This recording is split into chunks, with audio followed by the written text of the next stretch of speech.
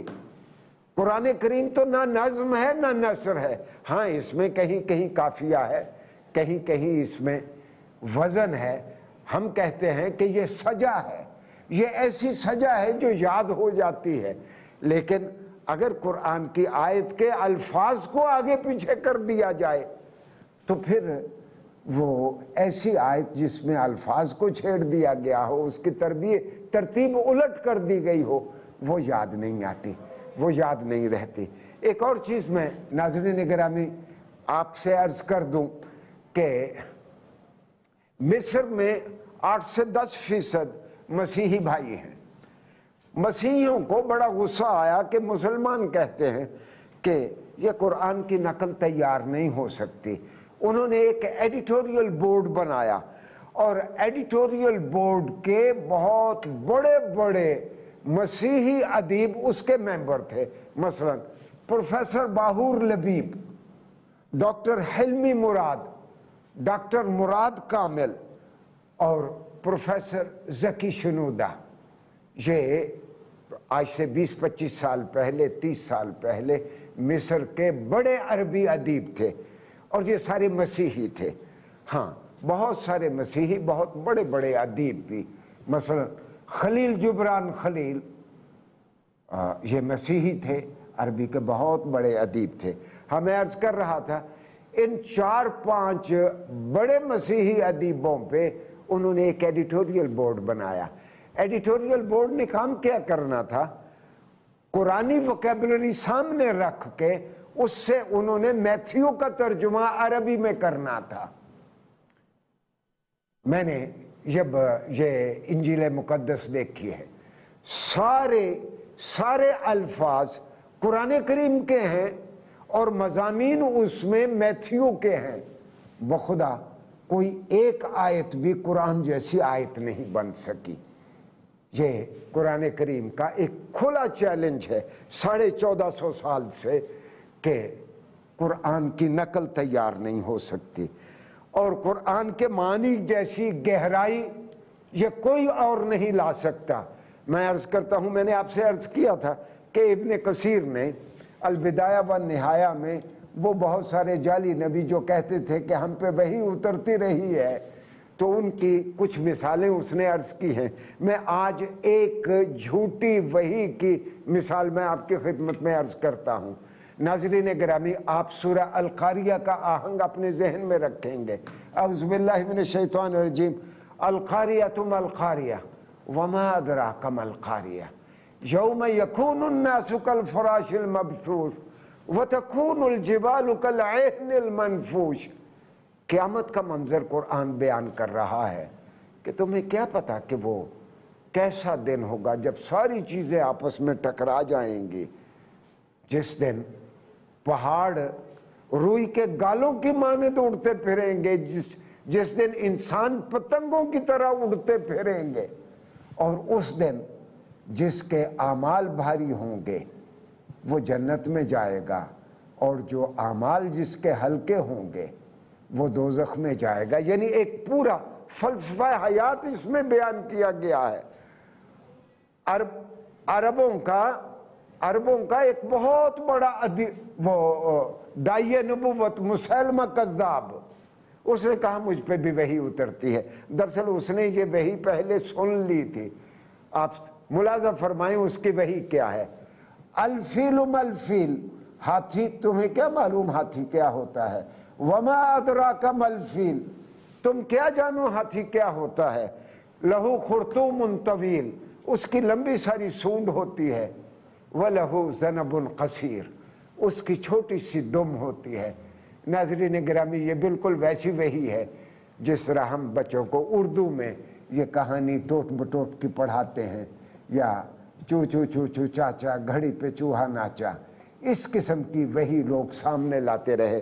اور آخری بات ناظرین گرامی، اعجاز القرآن کے سلسلے میں علامہ طنطاوی جوہری ہیں، میں اس وقت بھول رہا ہوں کہ یہ 1921 میں پیرس میں مستشرقین کی کانفرنس اٹینڈ کرنے گئے یا یہ 1928 میں۔